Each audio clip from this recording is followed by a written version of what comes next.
All right, call to order the October 6, 2020 meeting of the North Andover Planning Board. The meeting is being held remotely via conference call pursuant to Governor Baker's March 12, 2020 order suspending certain provisions of the Open Meeting Law, General Law, Chapter 30A, Section 18 in the Governor's March 15, 2020 order imposing strict limitation on the number of people that may gather in one place. This meeting of the North Andover Planning Board will be conducted by remote participation to the greatest extent possible. Specific information and the general guidelines for remote participation by members of the public and/or parties with a right and/or requirement to attend this meeting can be found on the town's website at www.northandoverma.gov. For this meeting, members of the public who wish to watch may do so on their television by turning to Comcast Channel 8 or Verizon Channel 26, or you may go online to www.northandovercam.org. No in-person attendance of members of the public or members of the board or applicants will be permitted, but every effort will be made to ensure that the public can adequately access the proceedings in real time. In the event that we aren't able to do so, despite best efforts, we will post on the Town of North Andover website an audio or video recording, a transcript, or other comprehensive record as soon as possible after the meeting. If you would like to participate in any of the public hearings or public meetings, please email your question or comment prior to or during the meeting to Jean Enright, who is our planning director. Her email is jenright@northandoverma.gov. The question or comment will be read during the proceeding and responded to accordingly. All right, can we call roll? Okay, Eitan Goldberg. I am here. Aaron Preston. Present. Here. Kelly Cormier. Kate Bragnese. Peter Boynton. Here. John Simons.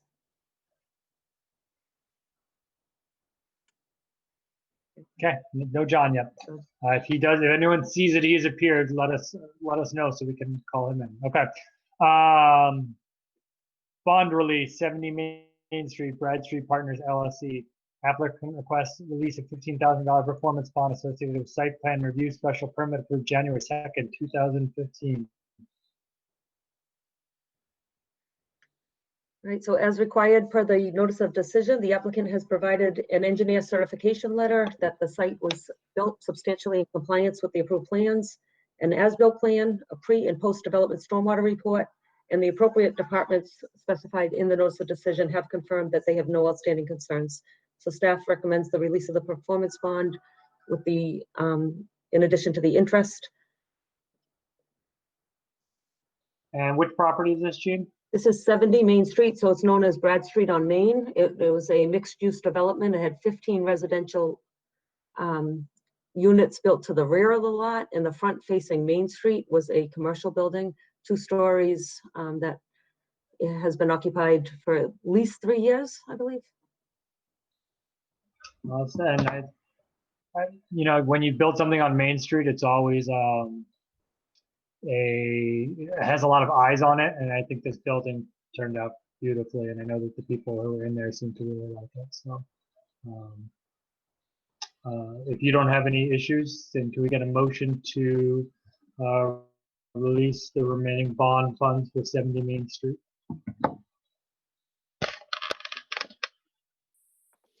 This is Aaron. I'll make a motion to that effect. I'll second it. This is Kate. Okay. Motion made and seconded. To the extent that we have both Aaron and Kate, and why don't you guys be our motion and seconders just for the meeting, as long as you're both in the hearings. Okay, roll call vote. Aaron. Yes. Peter. Yes. Kate. Yes. And I vote yes as well.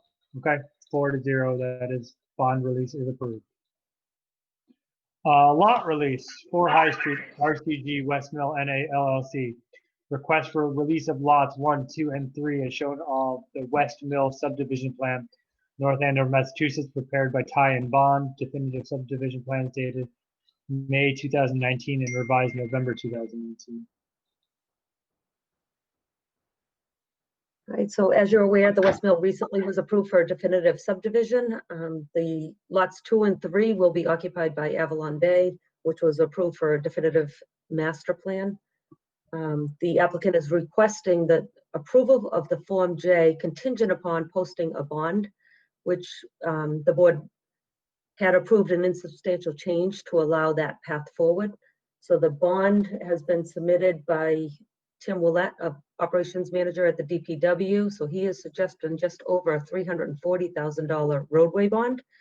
And that may seem high in comparison to other subdivisions. And to explain that, typically a bond isn't posted prior to any construction. It's usually posted once the utilities are already in place and approved by DPW and the binder coat is in place for the roadway. And so the timing of this is ahead of past circumstances. So the bond amount is just over 340,000. The applicant is willing to post the bond. They are looking for the board to authorize myself to sign the Form J contingent upon them posting that bond and the other recorded documents that are required. And so they have a Form I, a Form M, and a Form J to submit, as well as a roadway easement document that have all been reviewed by town council and are ready for recording. Okay, can you suggest a motion then? So I would suggest a motion to authorize the town planner to sign the Form J on behalf of the planning board upon receipt of the remaining documentation and posting of the bond set by the DPW. Okay. Aaron, would you make that motion? Yes, I would. I will make a motion to that effect. I'll second it. This is Kate.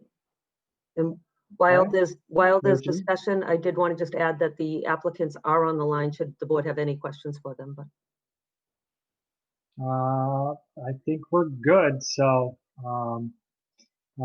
motion made by Mr. Preston, seconded by Ms. Barnese. Let's get a roll call vote. Aaron? Yes.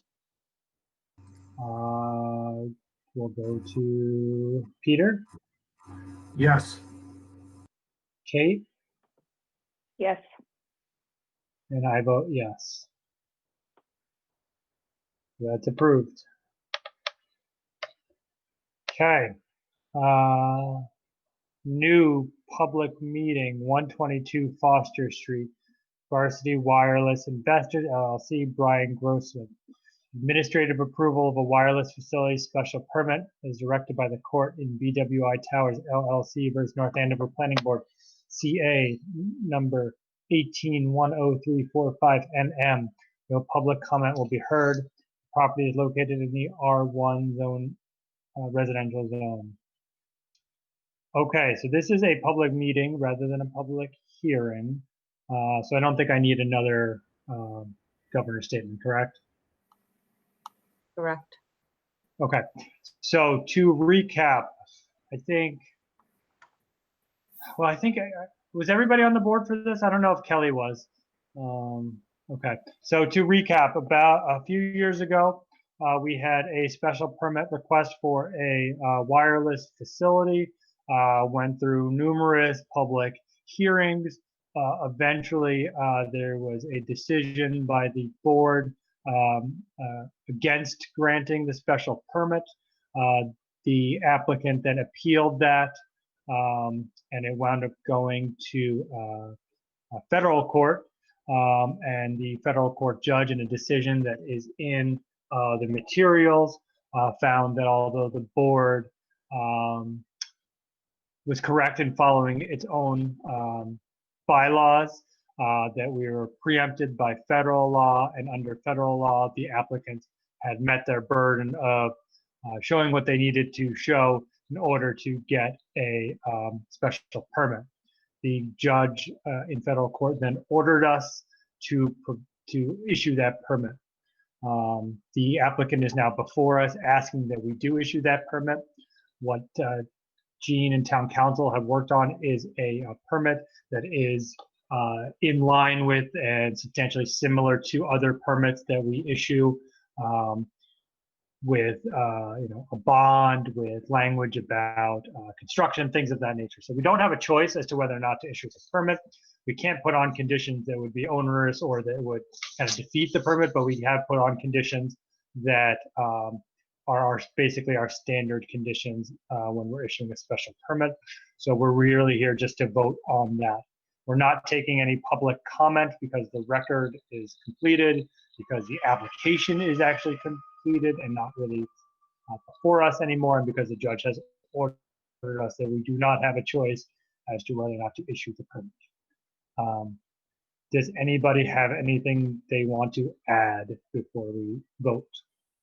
So, Eitan, I would just Aaron? add that town council. Or Jean, go ahead. I would just add the town council, Suzanne Egan, is on the line, should you have any questions.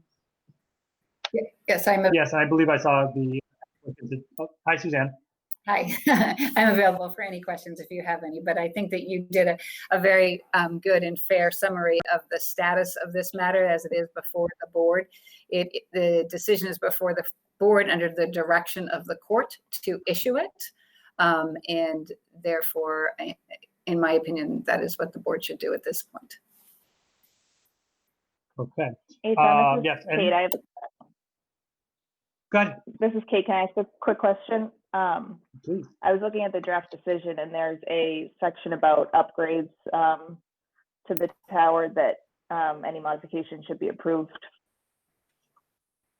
by the planning board. Would that include co-locations of new tenants? Yes, it does. Yes. Okay. And it states that it's by the planning board and pursuant to the telecommunications. Okay. Thank you. All right, good question. And I saw Attorney Grossman for the applicants also on the call as well. Okay, Aaron, any questions or comments? No. Peter, any questions or comments? No. Kelly, anything? No, sorry, they get to mute. Okay, is John here? No. Okay. Okay. So has everyone had a chance to review the special permit that was drafted? Any questions or issues on that? Okay. Hearing none, could we get a motion to approve the special permit with the language drafted in our packet? This is Aaron. I'll make a motion to approve the wireless special permit and the site plan review special permit for 122 Foster Street This is per the Kate. I'll decision second it. drafted. Thank I'll you. second the motion. This is Kate. And second. Okay. Roll call vote. Aaron? Yes. Peter? Yes. Kate? Yes. And I also vote yes. So that is approved pursuant to the court order and now approved by the planning board based on that order. Suzanne, anything else we need to do? Nope, that's it. Thank you very much. Thank you for all your hard work. Okay, continued public hearings. We are going to do a public hearing now for 335 Willow Street, Muffin 3X LLC, Michael Ogan. Application for site plan review special permit under Article 8, Part 3 and Article 10, 195, 10.7 of the North Andover zoning bylaw. The applicant proposes construction of 2 building additions totaling 8,708 square feet with associated parking, landscaping, utilities, and stormwater management design. The primary use proposed is manufacturing and warehouse. The property is located in the Industrial 1 zoning district. I'm going to read a statement now about our continued public hearing, which I'll read for each continued public hearing or new public hearing. Pursuant to Governor Baker's March 12, 2020 order suspending certain provisions of the open meeting law, General Chapter 30A, Section 18, and the Governor's March 15, 2020 order imposing strict limitation on the number of people that may gather in one place. This public hearing of the North Andover Planning Board will be conducted by remote participation.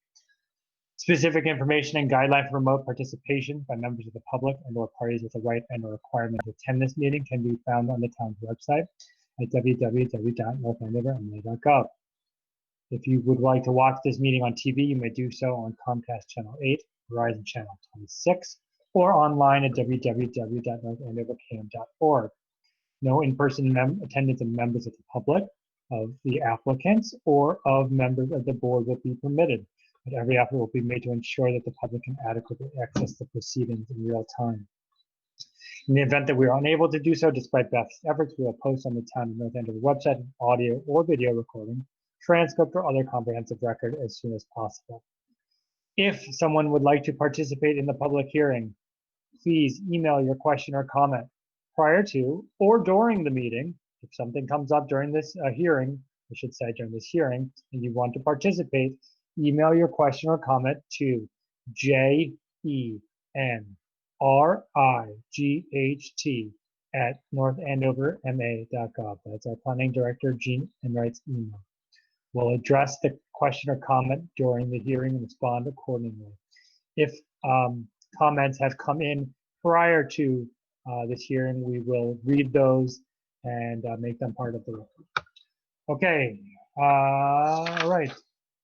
Jean, can you tell us where we stand on 335 Willow Street?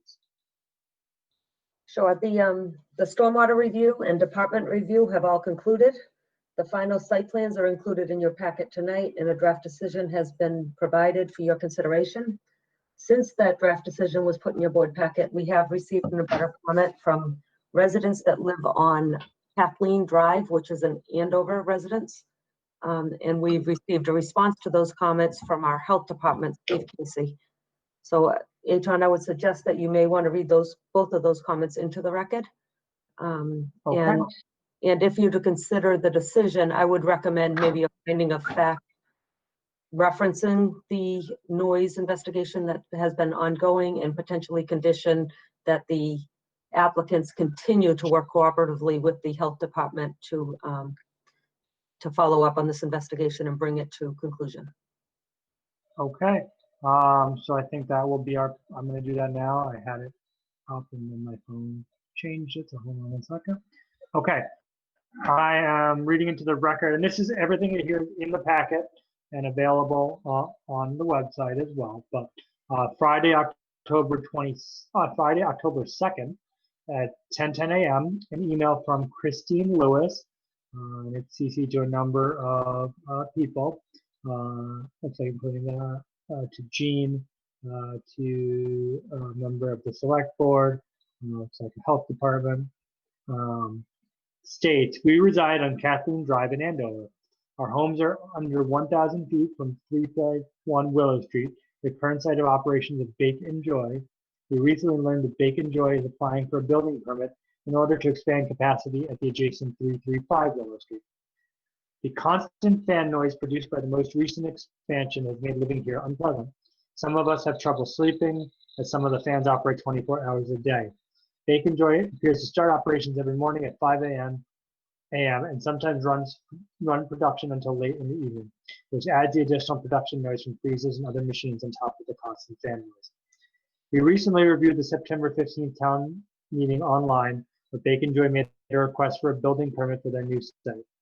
Starting this July, we have met with Stephen Casey from the North Andover Health Department and with Nick Green, Bake and Joy's Employee Health and Safety Program Manager, and we have been pleased with their attention to this problem.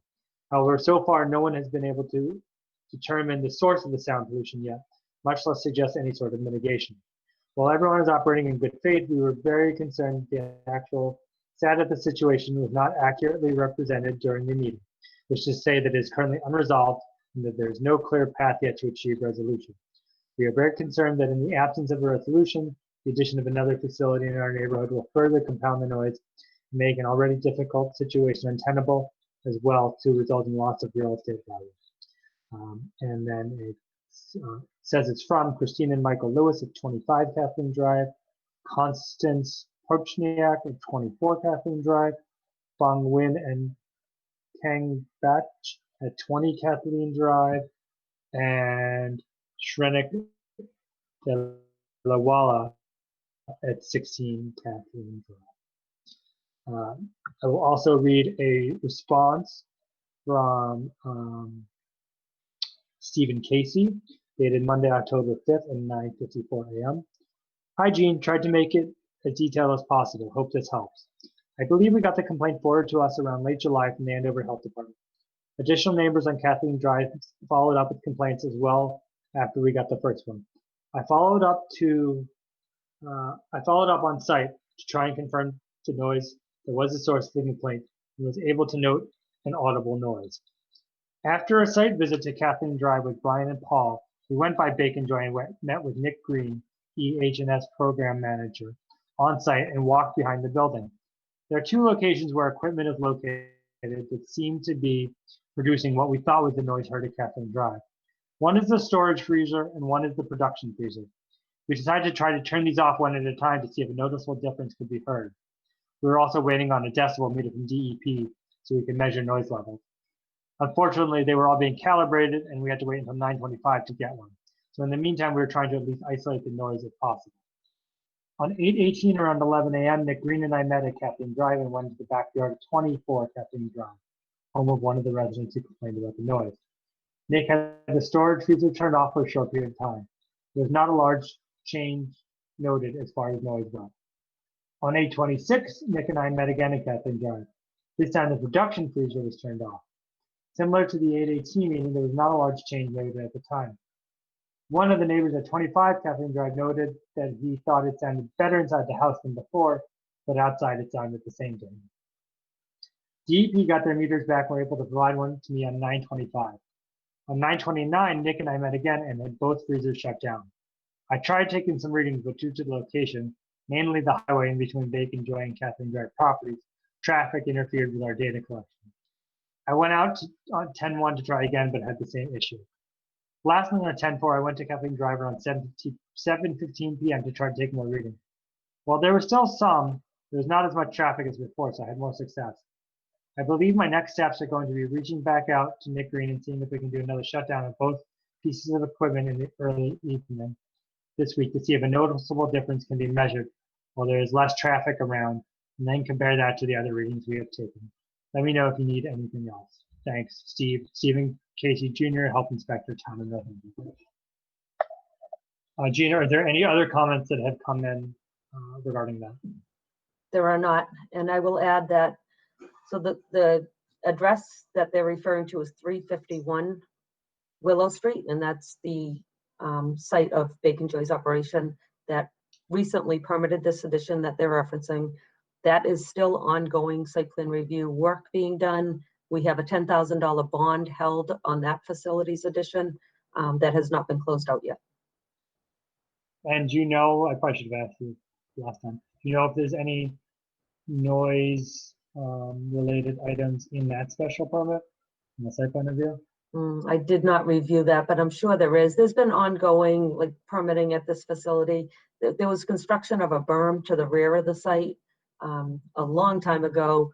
It was contemplated to actually remove that berm when this latest addition went on because operations changed in the facility. And I know John Moran's on the line. He might be able to speak to that better. But when we did the permitting for this addition, we did not remove that berm. We actually added a 6-foot fence on top of that berm. And the applicants continued that fence along the expanded parking area that was also part of that site plan review. So there's a fence that runs the entire back property line that is adjacent to 125. These units that Steve is referring to, I'm not sure if there's fencing around them that could help minimize the noise, but I think that's all part of this investigation. If they are to be deemed kind of a cause resulting in the higher decibel readings, then there could be some mitigation that gets suggested out of that investigation.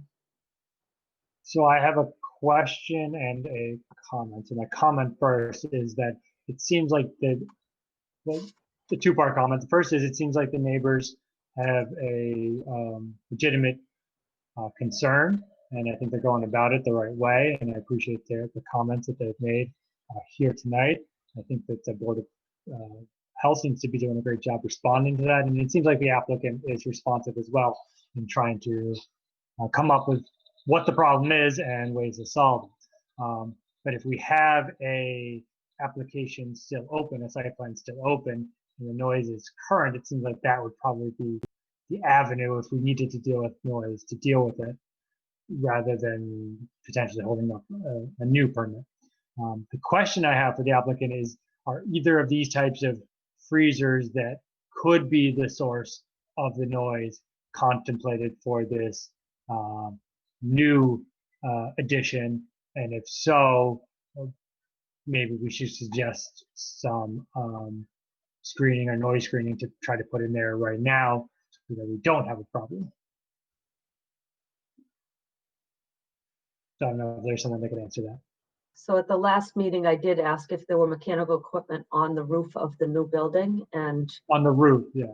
right, and the response, so the response was there were some, and there are some on the ground as well, but the positioning of those rooftop units are on the interior Willow Street side, as opposed to the 125 sides. But again, I would look to the applicant to respond.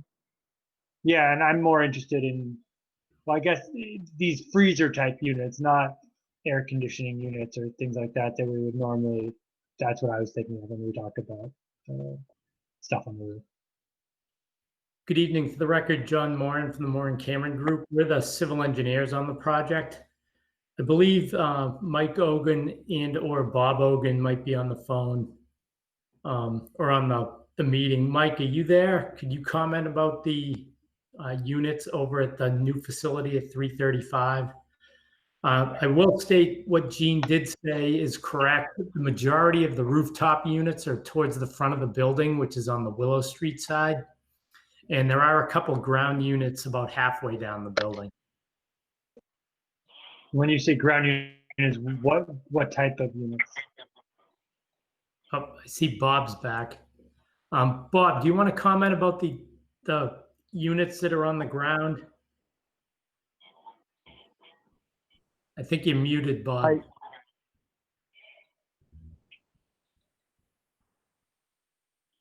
Hi, John. Can you hear me? You can all hear you. This is Mike. Yes. Okay. Hi, everyone. Thank you. Sorry. Wasn't sure if I hit the right keys to unmute. Can you just clarify, Mike? This is Mike and not Bob? Yes, this is Mike Ogan for the record. Yeah. So the ground units are HVAC type equipment. The building can't support all the units that would typically go on the roof, so some of those are HVAC equipment.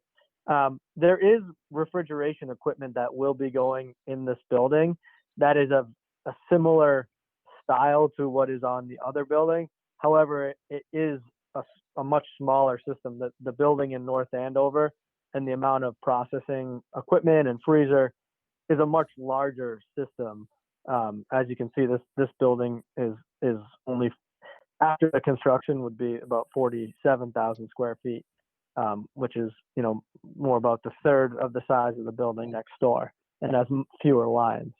And as John mentioned in the last call, the equipment is towards the front of the building and also facing toward the 351 building, and not facing back to across 125, which is how the other equipment is oriented. And per our current operation at 351, we do comply with the DEP regulations, and I know that all the sound requirements and local regulations and mass regulations were included in that draft document we looked at as well. So of course, as always, our plan is to design the system to comply with those requirements.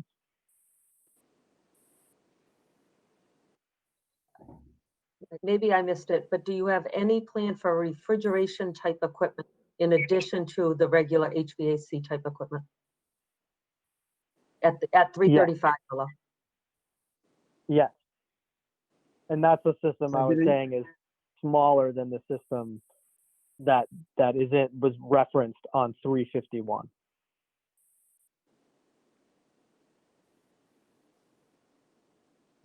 Okay. Eitan, I do have an abutter comment if you'd like me to read it. Yes, please. Yes, please. All right, so this, I apologize on the name. I am likely going to miscommunicate this, but Shrenik Delawala. It's hygiene. I live at 16 Kathleen Drive across from 335 Willow Street. We would like to know the impact of noise or other industrial activities at this place. The noise is already an issue for us, as you know. We would appreciate any information and plan to remedy the noise. Thanks.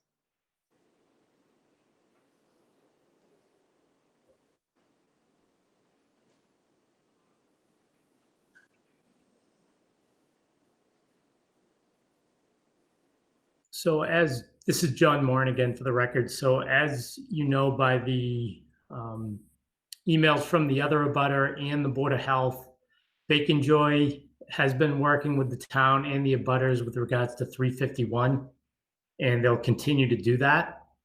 The proposed facility at 335 will comply with all applicable town and state noise requirement regulations, as well as dust and other nuisance issues, as with 351. And I know as with 351, a bond will be placed on the 335 prior to construction. But I think knowing Bacon Joy for all the years that they've been in town, and I think the town knows them, they deal with the issues when they come up, and they'll continue to deal with these and try to come to a resolution on 351. Based on the readings that they took before, I didn't hear it in the email from the Board of Health, but they did take a reading that Bacon Joy actually had a reading when they were out there, and there was no measurable decibel change when the equipment was shut down. But Bacon Joy is working with the Board of Health to go out during a time when there's less traffic and less ambient noise to see if there's actually a decibel change out on the site that is beyond what's allowed, current allowable limits. And the same thing, if this occurs at 335, the same thing will happen. As Mike Hogan had pointed out, the facility at 335 is about the third of the size of the facility at 351. So those units will be much smaller. And John, can you just remind us of the uses? There were similar uses. It was office and warehouse previously, and it'll be warehouse and manufacturing.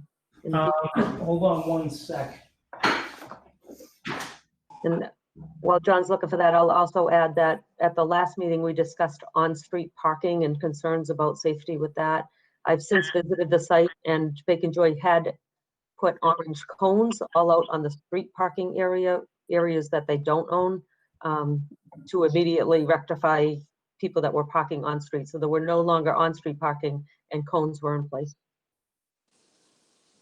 Yeah, Gene, so the previous use was warehouse and office space.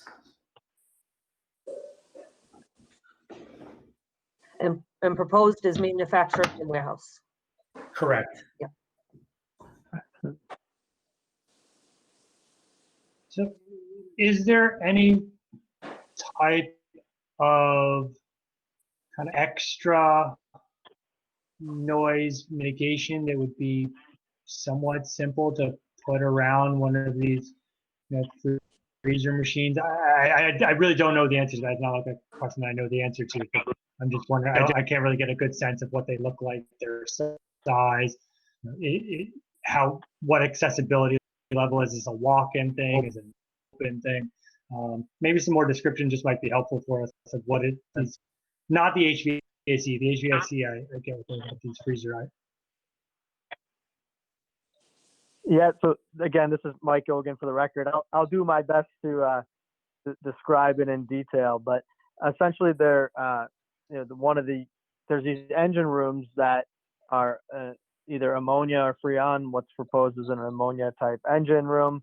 And what it does is it produces refrigerant, and there's a condenser that condenses the system. And that's what is on the roof. There's an engine room that has mechanical equipment in it, which is what we've been turning on and off with Steve and Casey. So when the engine room is turned off and the system is shut down, there's no refrigerant and cooling happening in the freezer or within the production area.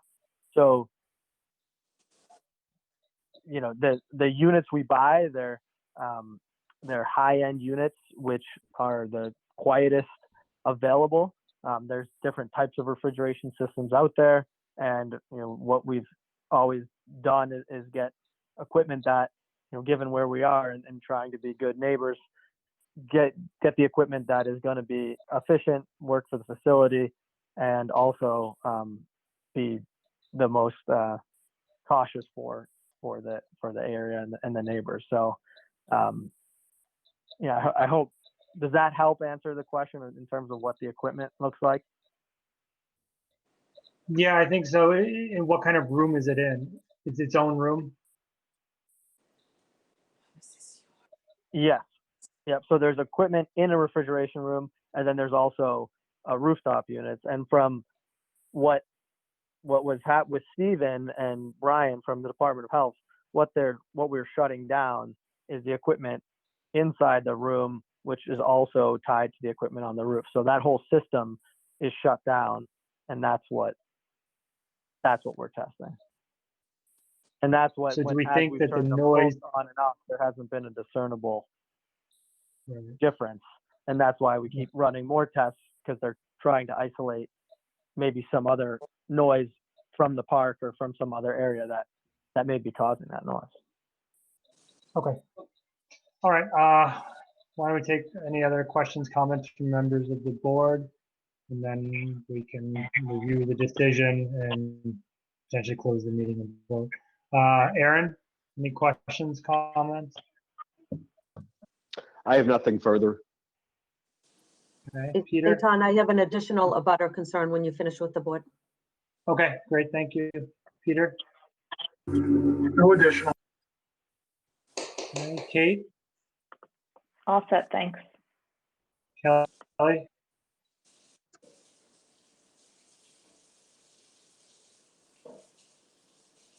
I'm sorry, No questions. Okay. Jean, why don't you give us your additional comment? So I have two comments, both from Christine Lewis. The first comment is sent at 7:36 tonight. At 351 Willow Street, there is a fan noise that runs constantly, even on Sundays or at 3 a.m. in the morning. When the two production freezers were turned off, this noise continued. Can this be dealt with? But 335 Willow Street, how far are these lower units from the Kathleen Drive abutting backyards? Okay, so let me do the first one. So the first one is at 351. That's, Jean, that's the permit that's still open, right? Yes. Right, so, I mean, I'd say that can be dealt with, but I don't think it would be as part of this hearing. Either one should be dealt with through the Board of Health if it's a violation of any noise ordinances. And two, we can look at it when we're going to close that, before closing that permit, we can address that through the open permit that's still, whether that needs modification or not. So it can be addressed, but it wouldn't be part of this one. It would be part of the 351, which is still open. But I'd want to wait until kind of after the Board of Health and everyone finalizes their investigation. We'll make any determinations as to what to do. What was the second one, June, the question? The second was, well, this is all part of the first email. So for 335 Willow Street, how far are these lower units from Kathleen Drive abutting backyards? Gene, the best I can do on that, obviously I can, we do have a locus map on the plan that's to scale. I don't know if she's talking to, about which side of Kathleen Drive, but the structures or the dwellings closest to Route 125, from that lower unit on the ground, it's approximately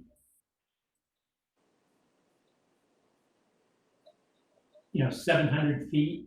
And from the units on the building, it's probably 900 feet, the units that are on the front of the building. And 125 is between the facility and Kathleen Drive. And as we stated at the last hearing, we've got approximately between 125 and the building, approximately 110 feet of woods. that currently exists behind the structure.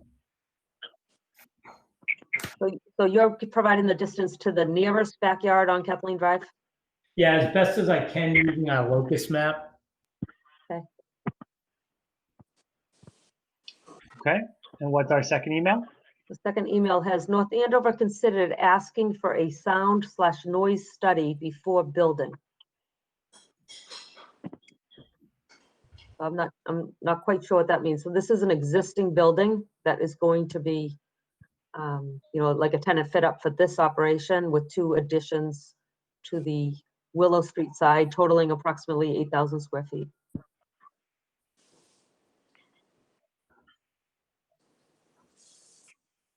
Right, so I guess we could have decibel readings before construction and after construction.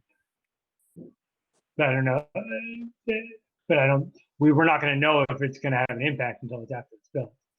But we could condition having tests done before and after, and then if there is a significant change, having them come back to the board. I guess that's a possibility. Any board members have any thoughts on the feasibility or workability or benefit of something like that?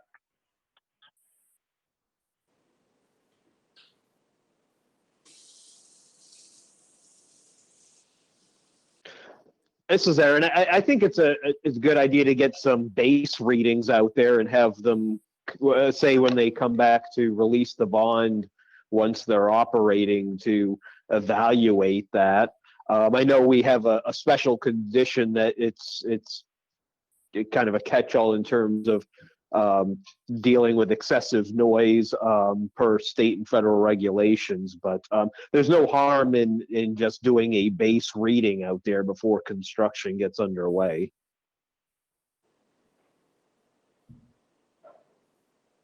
Peter, any thoughts? Also, Okay, Kate, Kelly? All set. Thank you. I like that, adding a condition of doing some decibel level testing. Maybe pick a weekday and a weekend and do it a couple different times throughout the day. Because I know you're gonna try, do an 8 a.m., do a 12, 3 p.m., do a 8 p.m.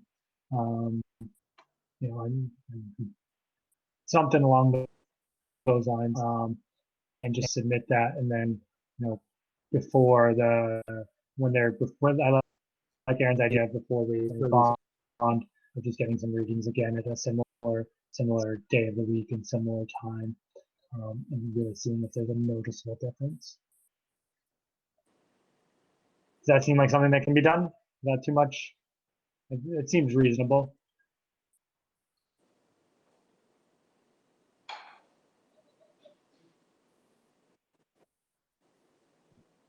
Okay, I'm not hearing otherwise, so we deem that as reasonable. Okay, so why don't we review the draft decision, and then once people are done reviewing that, we'll close the public hearing. But before we do that, Gene, I'll check with you. Yeah, good. Yeah, this is John Moran for the record. I just wanted to bring up one item and just remind the board that this used to be a functioning facility, and now it's silent. So obviously there will be an increase in the noise level out at the site from pre and post developed.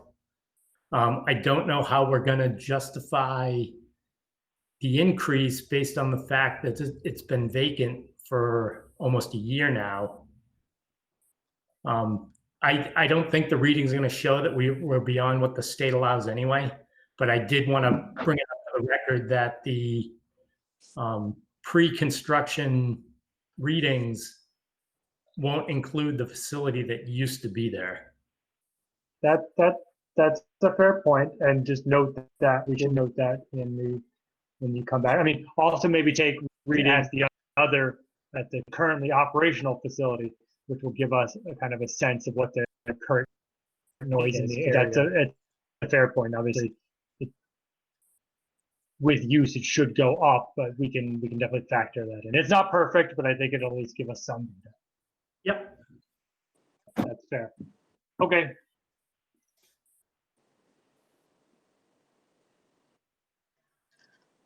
So Eitan, typically the board closes the hearing before reviewing the decision. The applicant did have I opportunity, know. opportunity to review it prior to tonight. Yeah, I just want people to look at it just now, Okay. just in case there's any factual questions. It's just harder this way Okay. on the computer. Just have people look at it, and then we'll close. But I just want, if there's any factual issues that anybody sees, let's just bring them up now. All right, one additional abutter comment just came in the second. It's, Okay, yeah, that's another reason I want to keep it open while we look. okay. So again, it's from Frenick, if I pronounce that right. It came in at 7:48 p.m. Jean, thanks for following up. Base readings is a good idea. Perhaps it is worth doing base readings over a few days and different times of day. Then the comparison will be fair. And I think that's what you suggested, a weekday and a weekend and various times throughout that day. Yeah, the more data we can get, the better. I mean, I think for everybody, just to capture what's going on. Great. Thank you for that comment. Yeah, and this is Aaron. I don't think the expectation in anybody's mind should be that the new facility will be will have no sound emanating from it, but it's another data point to try to put at ease our neighbors in Andover that we're being thoughtful about this and we're not just giving the applicant carte blanche to fire up a bunch of noise. So it's just data points to help us understand what's going on now, what may be expected, and if nothing else, to just ensure that excessive noise per government regulations aren't being exceeded.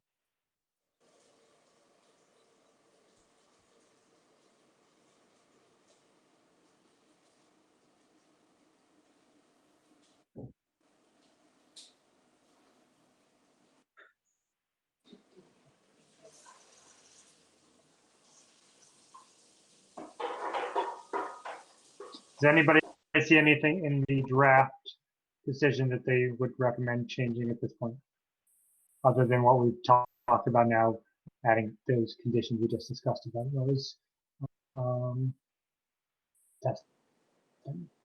So in addition to those conditions you just suggested, I had suggested at the beginning a finding of fact, just referencing that there's been an ongoing noise investigation at 351, and that the health department has been pursuing and the owner has been cooperative. Okay. And we can condition that they attach, should continue to be cooperative. okay, so I like that condition, and we can include the emails that we got from the abutters as well as the health department's email as well. In the Okay. finding of fact, I'll reference those. Okay, great. If no other board members have any comments on this, I would like to make a motion to close the public hearing for the site plan review at 335 Willow Street. Okay, motion is made Second. and seconded by Kate. All in favor of closing the public hearing? Aaron, Yes. Peter, Yes. Kate, Yes. myself, yes. Does Kelly get a vote on this one? Site plan review special permit?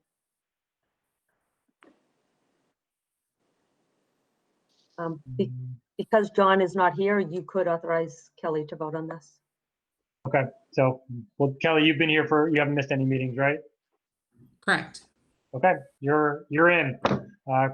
Authorized to vote as the fifth member on a special permit hearing due to the absence of a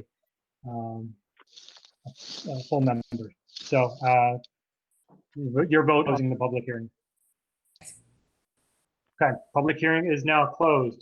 Can I get a motion to approve the site plan review special permit under, for 335 Willow Street, Muffin 3X LLC. With the, as amended.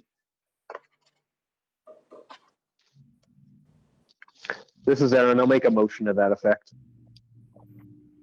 Second, this is Kate. Okay, Aaron, roll call vote.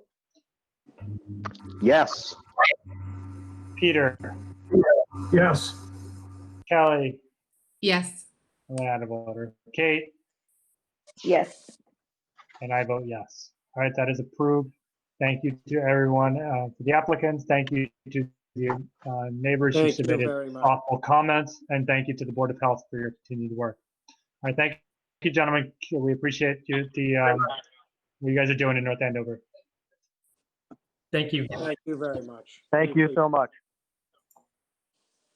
All right, continued public hearing, 1600 Osgood Street, 1600 Osgood Street LLC, application for modification of site plan review approval. Also 1600 Osgood Street, Hillwood Enterprises LP, application for modification of a site plan approval. We also have parking special permit, common driveway special permit. This is for both. We have solar energy setback. We have floor area ratio, building height, and I think that's all of those. So I'm going to read my little statement about public hearing. Pursuant to Governor Baker's March 12, 2020 order suspending certain provisions of the Open Meeting Law, General Law, Chapter 30A, Section 18, and the Governor's March 15, 2020 order imposing strict limitation on the number of people that may gather in one place, this public hearing of the North Andover Planning Board will be conducted via remote participation. Specific information and the general guidelines for remote participation by members of the public and our parties with a right and a requirement to attend can be found on the town's website at northandoverma.gov. Members of the public who wish to watch the meeting may do so on the television, Comcast Channel 8, Verizon Channel 26, or online at www.northandovercam.org. No in-person attendance of members of the public, the applicants, or board members will be permitted, but every effort will be made to ensure that the public can adequately access the proceedings. In the event that we are unable to do so, despite best efforts, we will post on the Town of North Andover website an audio or video recording, transcript, or other comprehensive record of proceedings as soon as possible. If members of the public would like to participate in the public hearing, please email your question, comment prior to or during the meeting to our Planning Director, Jean Enright, at JENRIGHT@northandoverma.gov, and your question or comment will be read during the proceeding and responded to accordingly. Okay.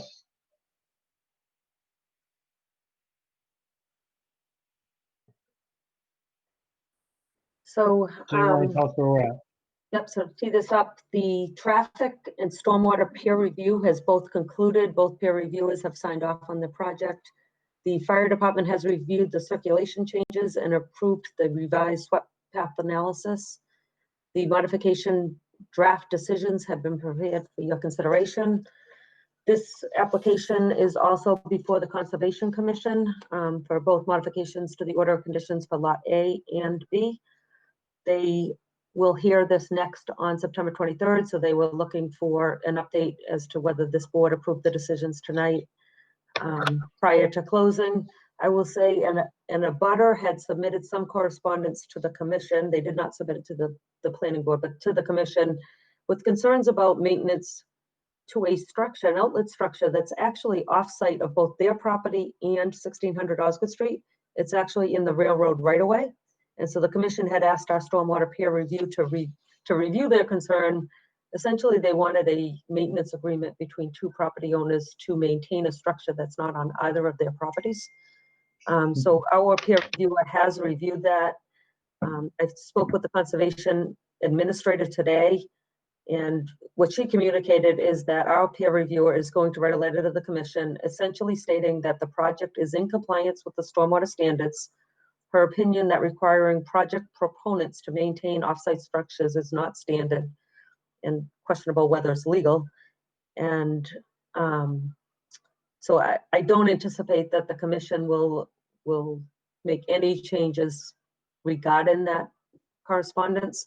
However, if they were to do something, they are modifying an order condition, and so they could incorporate some type of condition that meets their satisfaction. The stormwater review is concluded. They meet all mass regulations with the design that has been peer reviewed, both for the original permits and the modification permit. So I know the applicants are on the line if you have any questions for them regarding that. Otherwise, I think they've satisfied peer reviews for traffic, stormwater, and town departments. So any questions that you have unanswered? Not myself, no. Okay. I also don't have any. Aaron, any questions or comments?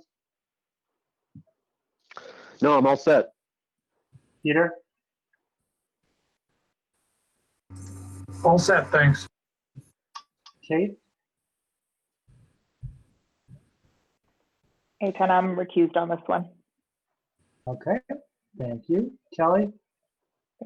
No additional questions. So there is a very brief PowerPoint in your packet. I don't know if you want the applicants to run through it.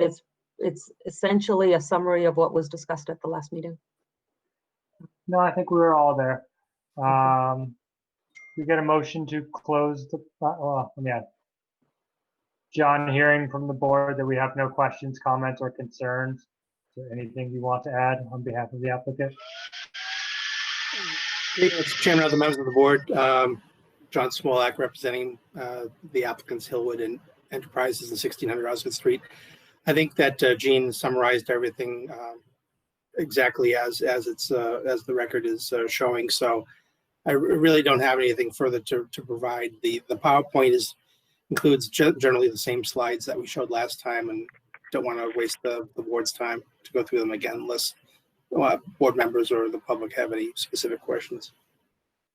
That's a good point, Gene. Have we gotten any other, planning board received any comment either before or during this hearing? We have not. Okay. Can we get a motion to close the public hearing as to 1600 Osgood Street, 1600 Osgood Street LLC, and 1600 Osgood Street Hillwood Enterprises LP? So moved. Motion made by Peter, This is Aaron. I'll second. seconded by Aaron. Roll call vote. Aaron? Yes. Peter? Yes. Kelly? Yes.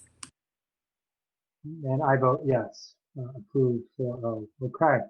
The public hearings are closed. We will now look at, I'm looking at notice of decision, modification, site plan review, parking and common driveway, special permits, large-scale ground-mounted solar energy system site plan review, and solar setback modification special permit.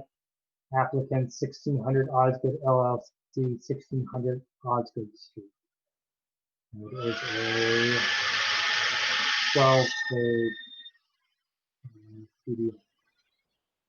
All right, so So, can I just interject, Eitan? We're similar to the last meeting. We're Yes. hearing a noise that sounds kind of like a blender. I'm not sure who it's coming from, but if you could mute when you're not speaking, it would be helpful. yeah, that's my computer. It's old.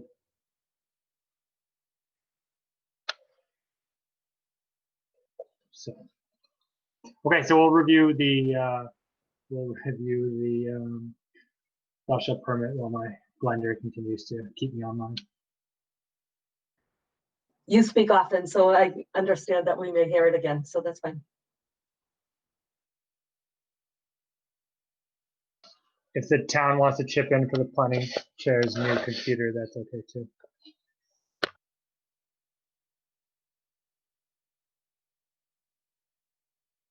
Or you could stop making margaritas during the meeting, Eton.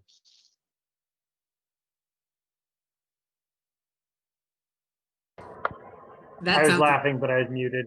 yeah, that sounds a little extreme. Right, let's not get crazy.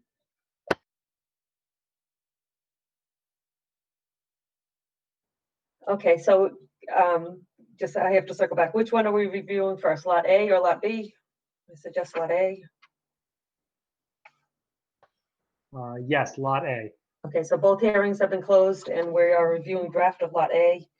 I will remove John Simons and add that it is a 4-0 vote once it becomes the vote.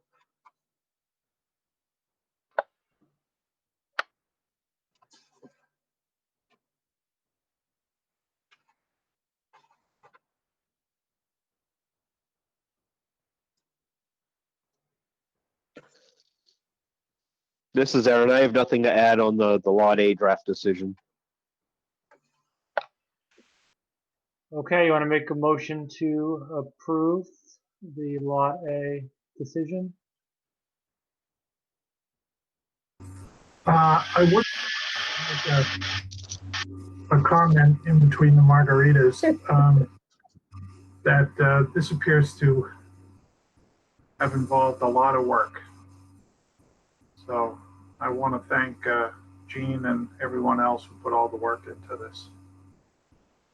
Thank you. It was a bit tedious, but I think we've captured everything. I did work with the applicant to make sure that they're comfortable as the comments go here. Yeah. So moved. This is Aaron. I'll second. All right, and Aaron, you get first vote? Yes. Peter? Yes. Kelly? Yes. And I vote yes.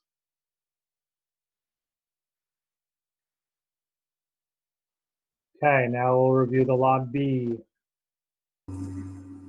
Hey, A10, you got a typo on your iPhone there. It says Eagles instead of Patriots. I know, at least one of us is in first place.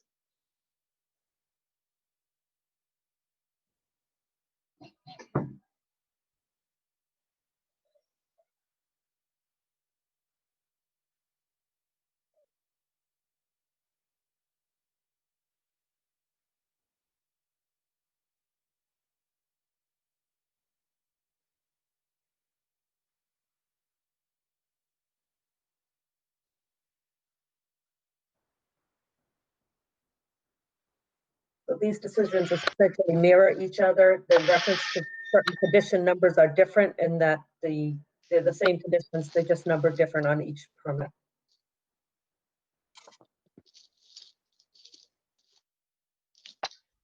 Can we get a motion to approve the Lot B special permit? So moved. This is Aaron. I'll second. Okay, roll call vote. Aaron? Yes. Peter? Yes. Kelly? Yes. And I vote yes. Thank you, Anything Mr. more we Chairman. need to do? All right, keep up the good work. Thanks, and thanks to Jean for all her help to put this together as well. And we hope to get to a closing very shortly. So thank you. Fantastic. Okay, new public hearing, 1116 through 1160 Great Pond Road, Brooks School. Application for a common driveway special permit under Article 2, 195, 2.2. Definitions, driveway, and Article 10, 195, 10.7a, special permit general of Chapter 195, North Andover zoning bylaw. The applicant proposes a common driveway to serve as access to both 1160 Great Pond Road, Brooks School main campus, and 1116 Great Pond Road, which is an adjacent residential parcel in common ownership by the applicant. This public hearing of the North Andover zoning bylaw pursuant to Governor Baker's March 12, 2020 order suspending certain provisions of the open meeting law, which, as you all know, is General Law, Chapter 30A, Section 18, and the Governor's March 15, 2020 order imposing strict limitation on the number of people that may gather in one place. This meeting of the North Andover Planning Board will be conducted via remote participation. Specific information and the general guidelines for remote participation by members of the public and or parties with a right and or requirement to attend this meeting can be found on the town's website at www.northandoverma.gov. Members of the public can watch on Comcast Channel 8, Verizon Channel 26, or online at www.northandovercam.org. No in-person attendance of members of the public will be permitted, but every effort will be made to ensure that the public can adequately access the proceedings in real time. In the event that we are unable to do so, despite best efforts, we will post on the Town of North Andover website an audio or video recording, transcript, or other comprehensive record as soon as possible. If the members of the public would like to participate, please email your question or comment prior to or during the meeting to jenright@northandoverma.gov. The question comment will be read during the proceeding and responded to accordingly. Hey, Tom, this Okay, is Kate. so- I need to recuse myself from this as well. Thank you. Okay, so Kelly, you will be a voting member on this special permit as well. So as discussed during the site plan review hearing that was recently approved, the relocation of the southern entrance triggered a common driveway special permit requirement because of the proposed driveway will serve both 1116 and 1160 Great Pond Road. You may recall during the recent hearings, we also discussed the fact that Brooks owns both of these parcels. Therefore, an easement and maintenance, a recorded maintenance agreement is not necessary at this time. The draft decision included in your packet does suggest a condition stating in the event that the ownership of map 103 lot 26 and or 28 were ever to be transferred or segregated in the future, an easement and maintenance agreement shall be approved by the planning board and recorded. So the only thing in your packet is the application itself and a draft decision for your consideration.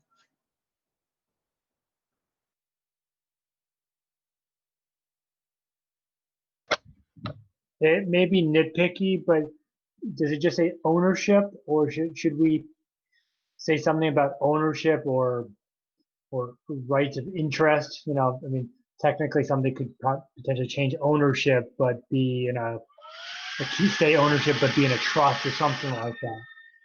I mean, I don't really see it as an issue with it. Maybe just to broaden the language a little bit. So we can call it the project owner, which is a defined term within the permit. The project owner refers to the person or entity holding the fee interest to the title to the locus from time to time, which can include but is not limited to the applicant, developer, or owner. Okay, yes, that's great. Okay, so we'll call it the project owner. Okay. Anybody have any comments or questions? Seems like this is just kind of cleaning up what we did last meeting.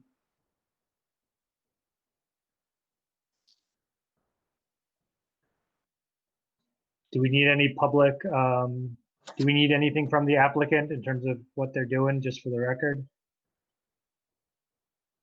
No, there's been no public comment submitted. Okay, and all the documents are part of the file? I just want to make sure we have the finding. I just want to make sure we have the requisite information in the actual record for issuing the permit. Yep, so they filed an application. It was noticed according to Mass General Law. It was sent to abutters and we've had no comment submitted. So the hearing Okay. is opening tonight. And if you take it into consideration, you can close the hearing and issue the permit. It will then be subject to the 20-day appeal period. Okay. Gene, this is Brian Vaughn. I'm on the line. If you did have any questions, I could answer them. But in that vein, we incorporate by reference in our application the entire record from the prior matter, Aton, just since it really was in conjunction with that. So from a public record standpoint, I think you should be okay. And I believe I Okay, include that that's what I reference want. in the decision as well. So. Okay, great. Okay, can we get a motion to close the public hearing? I'll make a motion to close the public hearing for the common driveway permit. at 1160 Great Pond Road. Okay, motion made by Aaron. Can we get a second, please? Kelly? Second. All in favor of closing the public hearing? Aaron? Yes. Peter? Yes. Kelly? Yes. I vote yes. Okay. Now we will now review the draft decision.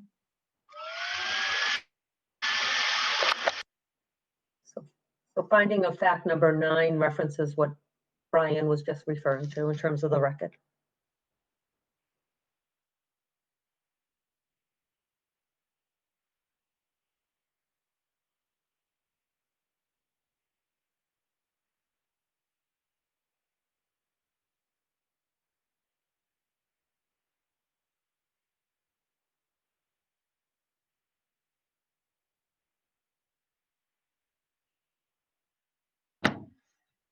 Okay, looks pretty clean. Can we get a motion to approve the common driveway special permit? So prior to that, Aton, I will just strike the John Simons reference on the decision and leave it 4-0 for the vote. I'm Right. sorry, not 4-0 until you vote, but only 4 members are voting. Correct. And can we get a motion to approve?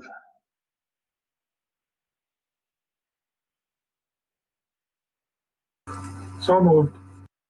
This is Aaron. I'll make a motion to that effect. Too late, made by Peter. Someone want a Then I'll second? second. Kelly? Ah, fine. All right, motion made by Peter, seconded by Aaron. Aaron, your vote?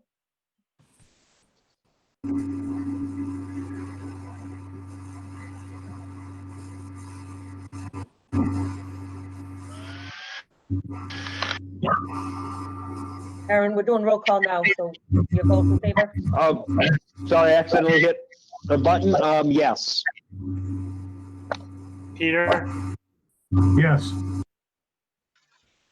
Kelly? Yes. I vote yes, that is approved. Okay. Thank you very much. All right, Trinity Financial, Jim Keefe. Well, let's just do the minutes. Can we get a motion to approve the minutes for the September 15th meeting? So, Aton, actually, I received a comment from Peter today, and so in your packet is a revised minute that I added today, and the revision is on line number 51. Now reads, line number 15, beginning with Peter Boynton, this hydrant is not located on the map of submission. It is helpful to know it is not part of the current system. Agreed. This should be looked at the campus. Straight through and a replace with this should be looked at the campus. Thank you. Okay. We're getting a lot of feedback again. Okay. Again, so please, if you're not talking, please mute. Okay. So make a motion Whoever PB is. as amended.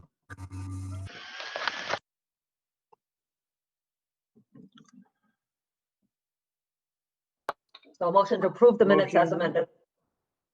Okay, motion made by Peter. Can we get a second, please? This is Aaron. I'll second. Second. Okay. Aaron, vote. Yes. Peter? Yes.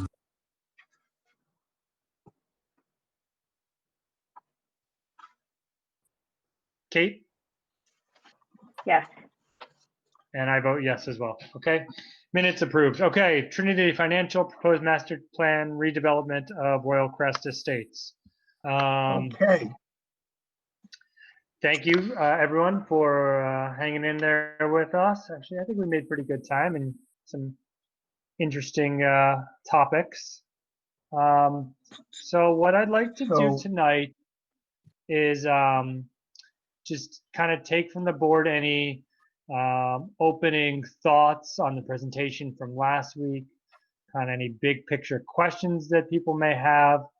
Then I'd like to talk about procedurally how we're going to go about this, what would be the most beneficial way. for getting to where we want to go to make where this ultimately gets before town meeting, and then can go into some of the items that were added to the packet. So let's start with that. Jean, you wanna start? I'm sorry, did you say Jean? Yes.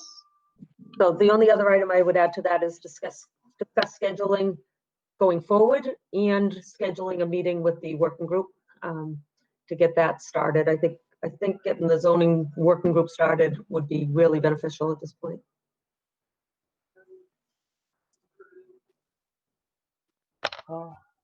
Okay, very good. So why don't we get some opening thoughts? Aaron, any opening thoughts about the presentation last week? Kind of big picture questions or things you want to get answers to, things you like, things you don't like, that kind of stuff. Well, I think I expressed those thoughts a couple weeks ago, but just to echo, I think that the timeline schedule of how we get from here to town meeting in May is crucial, and town meeting, I think the key points of interest are going to be the density of this proposed development, the height of the different buildings, the uses, and really just how this is, how this will be, how the construction will be phased, how is this going to look. So there's a lot of open questions, and I think a timeline where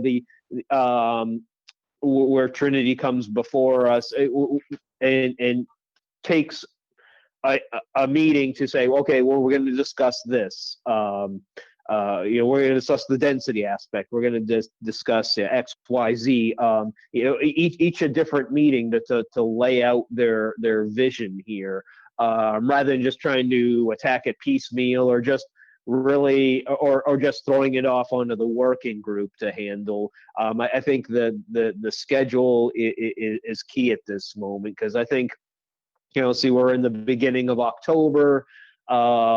Getting into, we should probably have a firm understanding of what this proposed development would look like probably by the beginning of March. That just leaves us like 4 months, and we've got holidays mixed in there. So it's really it's like maybe 6 or 7 meetings here. So schedule timeline is key. Mr. Chair, does it make sense for us to take all the questions and then maybe we could respond after the questions come in? Does it make sense as opposed to reacting to each one? Yes. Okay. Peter? We're taking very detailed notes. We're taking detailed notes. Thanks. I agree with all the points that Aaron raised. And just highlight that, as we discussed last meeting, and as Aaron outlined, there's a lot of questions. There's not a lot of time. Schedule will be key, and I think it has to be a pretty thorough, detailed process to get to the many questions.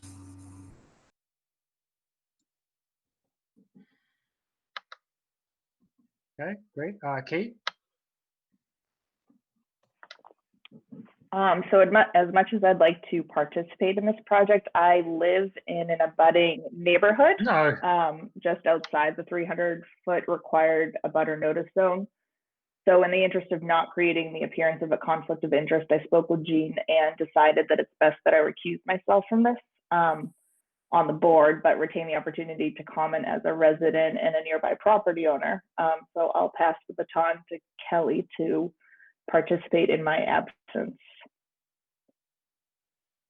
Okay, and what I would say is, if you are participating as a member of the public, even though you're here on the call, you should submit your questions, comments in writing to Jean, just kind of in the same manner that anyone else would, okay? Of course. Okay, Kelly. So strongly agree and kind of echo that from Aaron and Peter on needing to understand that having the schedule in front of us. Personally, kind of really focused on the density and change that it's going to bring to the town, understanding the impact, positive, neutral, and negative on any of the services, particularly around schooling, traffic, things like that.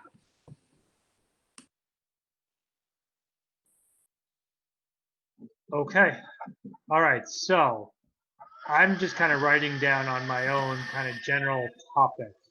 And so what I'm thinking, and I'm going to list them off in a minute, but what I think would be good is for the working group to meet before our next meeting if possible and put together a schedule, and we can review that schedule and start it at the next meeting. And each meeting we should have 1 to 2 topics that we're covering, and then answering follow-up questions to items that have come before. So, things that should have their own study or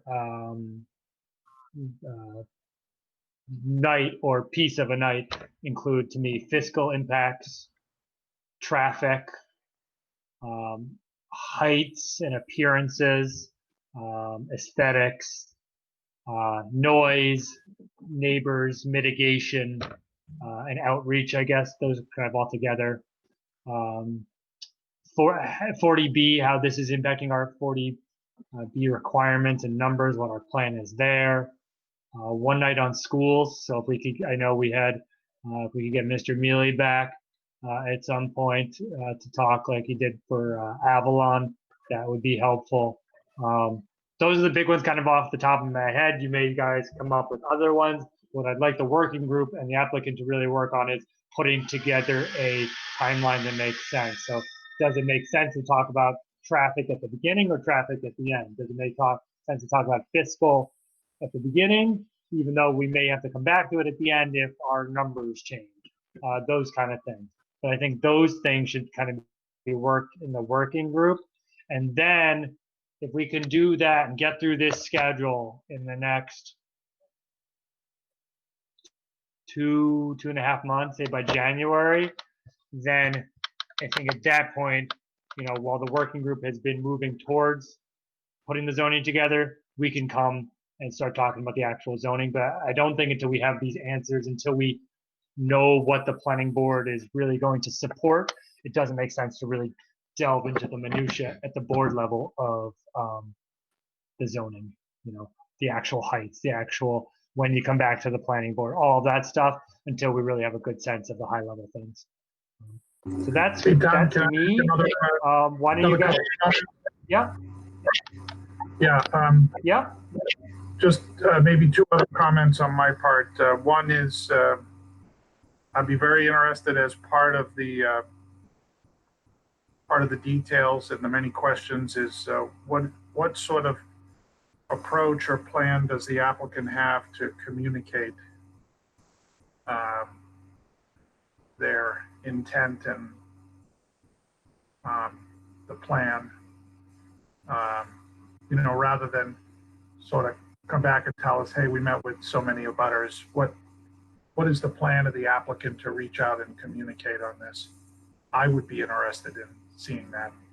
And then just kind of a general comment, which is well intended, and I hope that's the way it's taken, which is the clarity of the communications through this process, in my view, will be very important.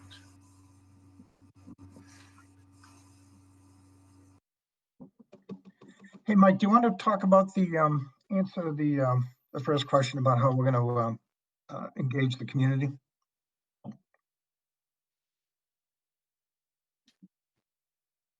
Sure.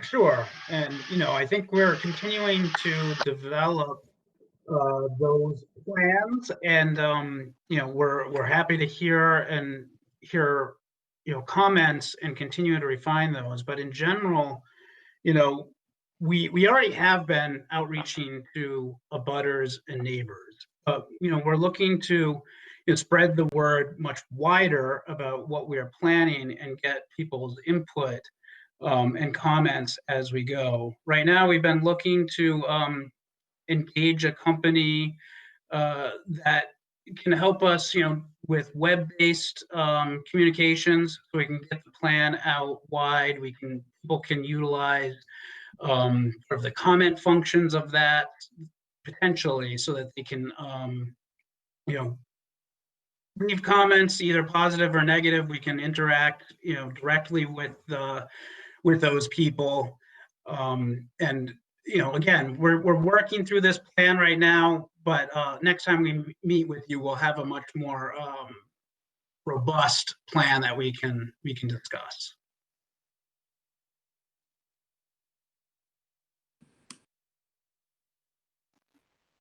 So, Eitan, do you mind if I pose a question? Please. So, Michael, thank you, and look forward to hearing about the detailed plan. And I think everyone, I can only speak for myself, but I think everyone will really appreciate that. When you say that you've already begun reaching out to abutters, can you give us some idea of how many abutters you have contacted?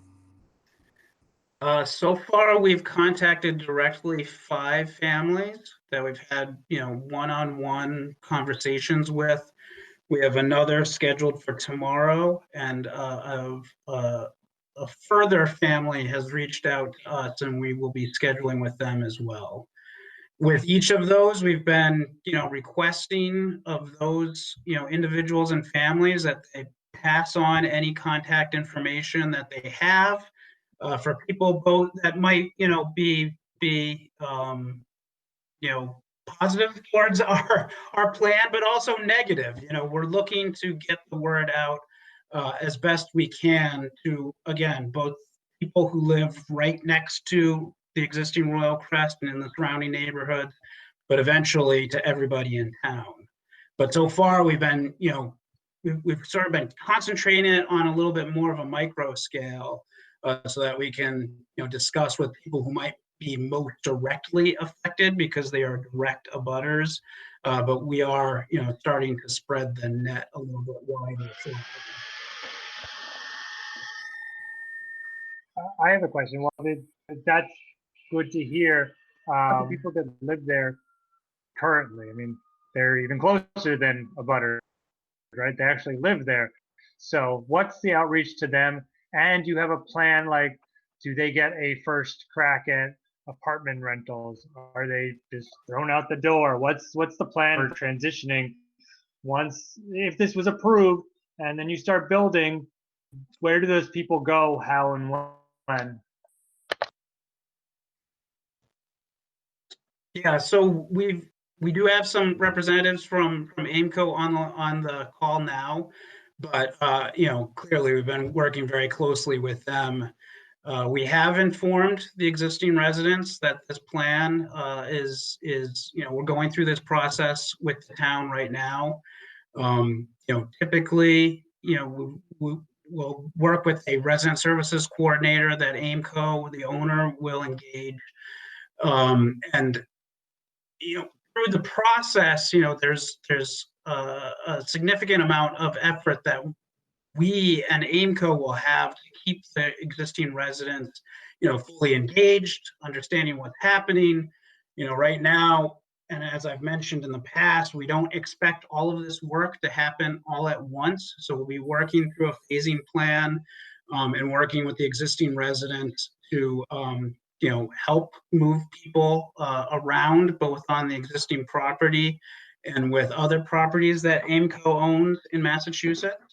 And generally, we expect to work very closely with the residents so that they're impacted as minimally as possible. Yeah, Patty Schwader at Aimco. Mike's got it right. We've done this in many areas around the country, and our goal is to be as have it be as pleasant an experience for the residents, even though moving is a pain in the neck, and it's a long process. We will offer our residents first dibs, as you mentioned, to come back. We will have a resident relocation specialist on site. And we'll work with residents one-on-one to see what their needs are, where they want to go in the property, where they want to live, whether they want to go to another Aimco property. And generally this works out very well, but we're committed to have the resources to make it as good an experience as we possibly can. As Mike said, we have noticed the residents that these meetings were happening both with the select board and the planning board. Our team has been talking to residents one-on-one. Basically, there's some excitement of the process, and we'll be keeping them informed as we've already committed to them and now to you throughout the process. Great. Eitan, this is Kelly. Thank you. Can I make another comment? One of the things that would be interesting as we go through the process is hearing, especially since this is something that the applicant has done similar developments, hearing about things that have happened, similar developments in similar communities to North Andover, and kind of what's worked, what hasn't, so we can make sure that we kind of incorporate, right? There's always the good and the bad, kind of hear what that is so we can make sure that as we move forward with, in a similar area, that we can learn from those things. That's a great question and suggestion. We'd be happy to share that. We've done that in properties larger than this one, most recently in Philadelphia, where it was a 900-unit property. And over the past decade and a half, we have had a lot of lessons learned on things that we maybe didn't do so well at the beginning. So we'd be happy to share that. Thank you.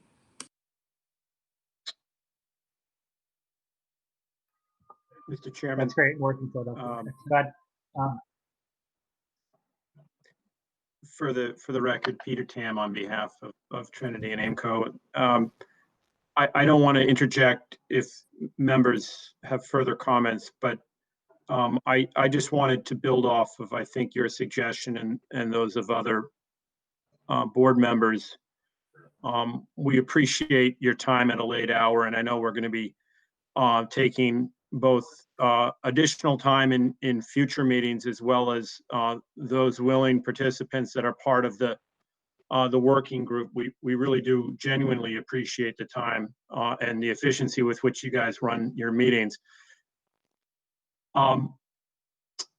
There were some questions, and we had talked and coordinated with Jean, and we thought it might be helpful. We want just what you want, which is a roadmap to get us to town meeting and for a successful outcome that will benefit the town and the owner and developer. And we expect that we'll be working in these sessions both publicly, as we are now with the board, as well as with the working group. We'll also be coordinating with town staff on a regular basis, members of the Conservation Commission, because obviously they have a role in this as well, and the selectmen, because they will be the board that will be entering into the development agreement. So there are a number of moving parts, but we see your board's role as central. And to give you a sense of if it's not clear how we view it, and this is open to your comments. We expect that the working group will be focused on the ins and outs of the zoning with us, and to be able to take it back to you, and for your board to be listening and considering and commenting and criticizing our consultants and professionals with respect to each of the elements and impacts related to the plan. I like your idea, Mr. Chairman, about taking these off in kind of bite-sized pieces and considering them at different sessions, depending on how time permits. I think traffic includes both pedestrian safety and parking, so that could clearly take up probably a whole meeting. We do have a draft traffic study. It will need to be peer reviewed. So we'd expect to finalize that. And I'm looking to Mike on that one. I expect we can submit that to you in the coming weeks, and that could be perhaps, if not the next session of this board, then maybe a subsequent meeting. Your suggestion about height and appearance, we agree that a design-based session is appropriate. And we would expect that you as a board, if this is ultimately, if a rezoning by an overlay were to be adopted at town meeting, that your board would have control over the subsequent permitting of this project in their pieces, and that would include design review. So hearing from the architects at Elkis about the overall approach to design, and then understanding what your role would be in an overlay, because there would be a subsequent permitting process after the Springtown meeting, after we've made submissions for specific project components as they roll out. So a session on design and master planning is clearly important. The mitigation that you described, we agree with, and that was on our list as well. And that would be not just buffers and neighborhood protections, but other protections that are in the public interest. And I think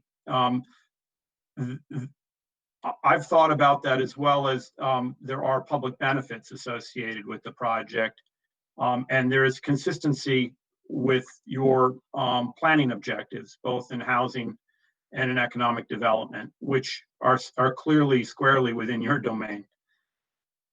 On 40B, we can talk about that, but a session on the zoning itself later in the progress is going to be important. And we talked with town council and folks, including Jean, about how the 40B relates to the overall master plan. And I will say, just for clarity, that while we're using 40B as a tool to advance the town's housing interests, all the impacts associated with the multifamily component will be fully assessed in the fiscal, traffic, and other analyses. So it won't be exempted in any way. You'll be able to fully understand it as part of the master plan. And we think that's important for you all to understand. We're not trying to say don't consider the 40B component. The school impacts and fiscal impacts are certainly relevant for your consideration.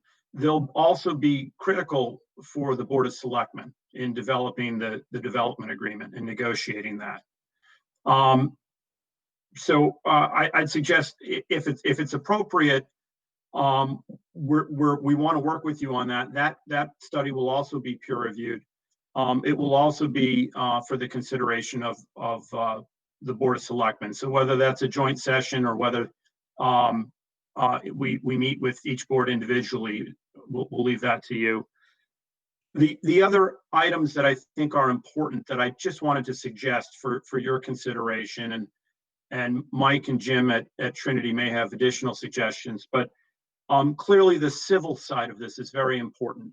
And so you'll want to hear from the civil engineers, both with respect to circulation, access, utilities, stormwater. We've heard again and again, and Jim and Mike have heard it from neighbors in terms of the historic issues on site. And so I think that's obviously relevant for the Conservation Commission, but it's important to you as well. And then lastly, this is an important one that we've heard from the community, which is energy and sustainability. And that can go into design. And clearly these buildings aren't designed yet, but we can talk about the approach that we're taking with respect to energy efficiency. So I don't want to take, too much, open space. but we'd be pleased to coordinate with Jean and with the board, and perhaps initially with the working group on a schedule of those and any other items that may occur to you now or after you've slept on it, that are relevant, because I think Trinity and Aimco have a very good team. All the professionals are willing and able to report. And obviously, a number of these items, if not all of them, will be peer reviewed either by your own staff or by your outside consultants. But what we see as a process, I had shared, I think, with town council, and this was subject to a little bit of confusion. So in case anyone on the board had questions, I wanted to address this head on. We see this as a process whereby we work with the planning board on an overlay district that will envelop this site. And that will have in narrative form all of the zoning limits. It'll allow for the uses that are contemplated here. It will have a number of uses that are prohibited here that may go beyond the underlying zoning. It will have flexibility to allow for a phased mixed-use development to be developed here, but it'll also have limitations on height, density, locations, and it will directly. Can I ask a question? Yes. Colin? Why an overlay? It seems to me we're starting from scratch really with a completely new design and something that's totally different than anything we have in town and anything there. Why wouldn't we just scrap all the zoning that's there and just come up with something new that's really just for this district? So it's a Royal Crest or whatever new name you give it, Royal Crest District. Why? It's a very good question, Mr. Chairman. In an instance where there is no existing development. I think we lost Eton. I think he dropped.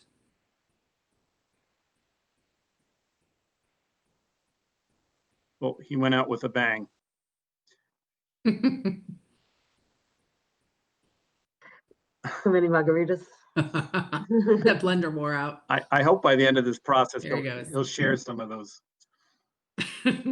Might I suggest that we take these matters up in the first working group? That I know it's getting late and it's been a long night for you folks. Why don't we figure out when the working group can meet and we can start getting into the more detailed substance of this. Yeah, so Eitan, if I understood you correctly, you seemed amenable to deferring to the working group to kind of like take the stab at zoning. And so in addition to suggesting that maybe it's not an overlay, the suggestion that it's its own zone or district or potentially form zoning we've talked briefly about. So if you're okay deferring that to the working group, I think they can hammer that out and then bring back to you their justification for the path that they think would work best in terms of approvals before and after town meeting. But there's various directions this could go in terms of the zoning aspect. We agree. And Mr. Chairman, just to answer directly that question in 20 seconds, there's an existing use out there which is directly dependent on the existing zoning. So we need to be cognizant of it. Usually with an overlay, it's elective. So it allows for, it's very suited for a redevelopment here where you elect into it, but you don't have to exercise it. Right, and the 40R. Okay, yeah, I mean, I agree with you. I'll defer to the overlay. Yeah, no, I know overlays have this, but to be honest, if we can avoid overlays, I think it just makes the zoning messy. So, but I defer to the working group. I think that's fine because there may be a benefit just to making it its own zoning, but there may be detriments. So you guys work that out and let us know. If I didn't mention it earlier, and I don't think I did, the Board of Selectmen have named Dick Valancourt to participate on the working group as well. So it's John, Aaron, Dick Valancourt, and I would anticipate myself, Town Council, and Andrew Shapiro as well participating in that.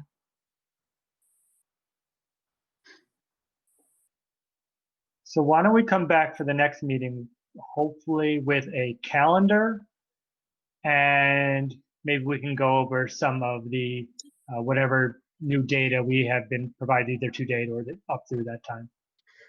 And the calendar to me is really important because I need to take that and align it with our annual town meeting calendar to see if there is in fact an alignment that makes sense to have this ready for town meeting. And so there's certain milestones for warrant opening, warrant closing, planning board public hearings that, you know, all have to be in alignment in order to get us to the spot we want to be. Yeah, and we've already started to sort of map out that calendar, so we're happy to you know, jump right into it in the working group to kind of get into the details and kind of hash out, you know, the specifics of how to address all of these items over the next, you know, couple of months. Okay. Emails, and as you know, the packet includes a number of different spreadsheets Great. and information, so I'm not sure you want to go through that tonight, or if you just said the board should digest that and we'll hear for that the next meeting, but it is all available for public view. And so I will, okay. Yeah, I'd like to digest those and let people read them and get the schedule, and then we can kind of dive into that. But why don't you give us the public comments that have come in? Okay, so the first one is from Nathan Hodor. It came in at 6:57 p.m. And he states, sorry for the brevity of questions, rushed night with the kids. Nate, what will be the net difference in residents and or dwellings with the new development? Do you have an estimation of the impact on traffic with the 3 right in, right out intersections? It would appear that this will result in heavy traffic at the intersection of 133 and 125. What is the property zoned for currently, and what is proposed zoning request? Footbridges to Merrimack instead of traffic signal is just a question. What is the plan for the makeup of the retail locations, coffee shops, restaurants, etc.? Will the hotel own the land? Will the college lease the land to the hotel? Terms of that. How is the barrier between the development and Berkeley Road being designed, tested for noise, light pollution into Trafalgar Estates? And so there's a lot there, and I think a lot of it is in the packet, and so I'd certainly be willing to reach out to him between now and the next meeting and kind of point him in direction of some of this, and then I will provide this email in the next meeting packet, and you know, your team can respond to these individually at the next meeting if you're not prepared to respond tonight. Okay. Well, there's a lot to respond to tonight. I think that if you could just summarize that in an email to us, we'll be happy to get back to the. Well, and so Nathan, thank you for the email. Yeah.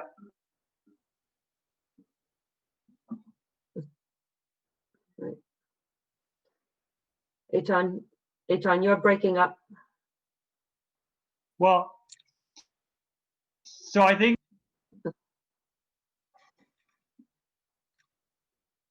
discuss, and other people can, instead of responding to, we should respond to each person, but yeah. Okay. Hold on. All right, so Eitan, I just want to clarify. So I suggested I will reach out to him in the interim and refer provide him those some questions to the working group, and then deal with each of those questions as they come up in our schedule.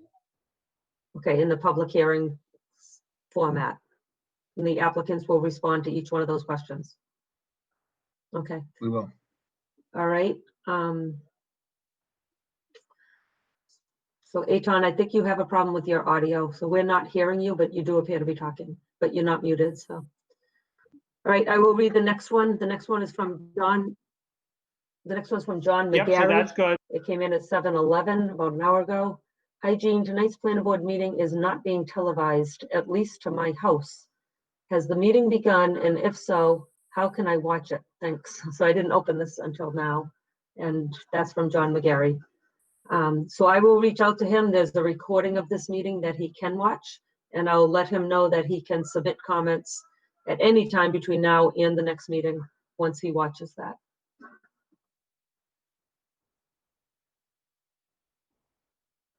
Does that sound fair?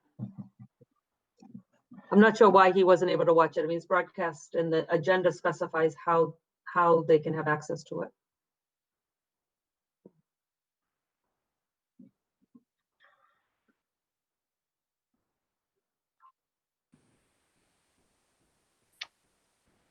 Okay, can you reach out to Cam and just confirm what TV channels it's on? Yep.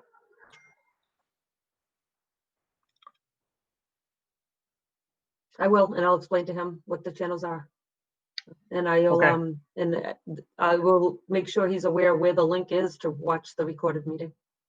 And this is early, so I mean, I would certainly encourage him to provide comment once he watches that prior to the next meeting. Can you guys hear So me we or can no? be prepared to answer him.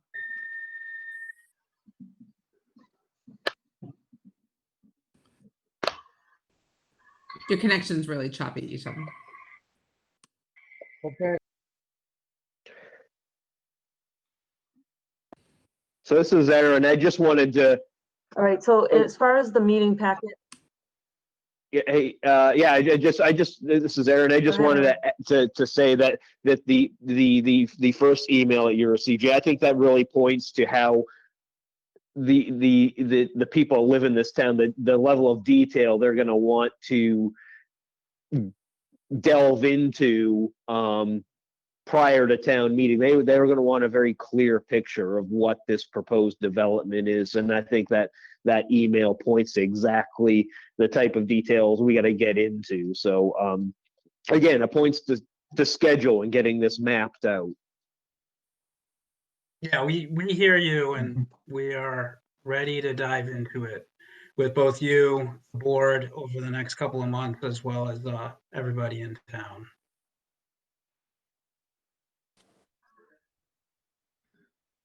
So I will just add, as the board kind of digs into the information in the packet tonight and digest for the next meeting, I did ask Mike to kind of clarify the first spreadsheet that explains the phasing in terms of how much space, square footage is dedicated to retail. So currently that spreadsheet kind of identifies the hotel as being retail and townhouses having retail, which the townhouses, it's really more related to the clubhouse and some other amenities. So we will try to clean that up in time for the next meeting as well. I think the retail component of the mixed use is a really important number. Traditional retail, I would say. And I think we should have some more time at the next meeting with some of these other items coming off our agenda.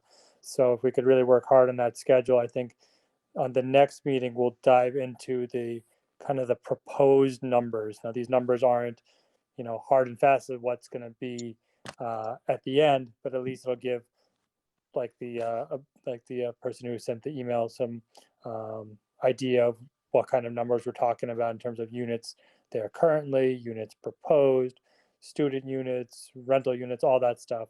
And then that'll lead us into traffic and schools and finances and stuff like that. So, and if the working group can meet before that and we can get a schedule for next meeting, that would be ideal. Yeah, this is Aaron. I agree that I think this program summary is a great topic for next meeting. I hope the working group does get together before that, but in terms of giving Trinity some direction on this and what getting some movement forward, I think just outlining that program summary, cleaning this spreadsheet up and getting into some more detail in the next meeting of the various uses and square footage and I think that's a great, at least next meeting plan. Okay. I agree. Okay, anybody else? Peter or Kelly? All set, thank you. Thank you, All Peter. set. Okay, and then I would encourage anyone who is watching or who has read to submit questions. We're happy to kind of take them. They may not be dealt with every answer at each meeting until we get into the specific topics, because we want to give good information. So, but we'll deal with everyone's questions. And I thank you guys for this start and look forward to discussing it in more detail at the next meeting. Thank you very much, Mr. Chairman. Thank you. Appreciate it. Appreciate it. Okay. Can anybody have anything else? Okay. Anything Peter? else on this topic, Eitan, or No, on other topics. I think we're done with this topic. if that's it for the agenda, is Gene able to give a very concise update on where we stand on the watershed plan? Gene? Yep, very concise. So we reviewed the proposals. We sent out an award letter today and denial letters. However, we haven't heard back from the one we awarded it to, so I would like to hear back from them and be ensured that they are going to sign our standard contract. And then I should be able to make announcements at the next meeting. Great. Thanks. We had 3 very good proposals, I will say that. Okay. And can we get a motion to adjourn? Motion to adjourn. Motion made by Peter. Aaron, second. All right, vote. Aaron. Yes. Peter. Yes. Kate. Yes. Kelly. Yes. I'll vote yes. Thank you, everybody.